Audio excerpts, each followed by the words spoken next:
બનાસકાંઠા જિલ્લા વિભાજનનો વિરોધ યથાવત છે। ધાનેરાને વાવ થરાદમાં રાખવા સૂત્રોચ્ચાર કરવામાં આવ્યા। ધાનેરાના જડિયા ગામના લોકોએ વાવ થરાદ જિલ્લાનું સમર્થન કર્યું। એક તરફ ધાનેરાને બનાસકાંઠામાં રાખવા માંગ, બીજી તરફ ધાનેરાને વાવ થરાદમાં રાખવાનું સમર્થન। ખેડૂતોએ કહ્યું કે ધાનેરા વાવ થરાદમાં જશે તો પાણીની સમસ્યાનો ઉકેલ આવશે।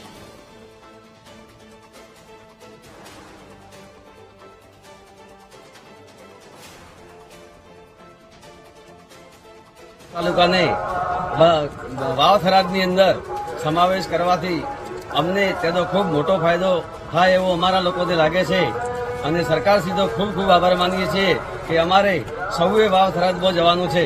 હવે સરકારના અનુભવ પ્રમાણે જે જિલ્લા જાહેર કરવામાં આવ્યા છે તેનામાં વધારે વિરોધ થઈ રહ્યો છે, તો ખેડૂતો બધા વાવ થરાદ જિલ્લામાં જવા માટે સહમત છે, બરાબર।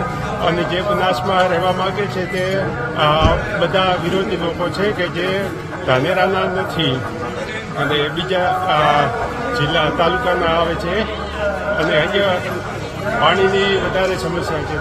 પાણીની સમસ્યાના લીધે ક્યારેય બનાસમાંથી સેવા નથી આવી।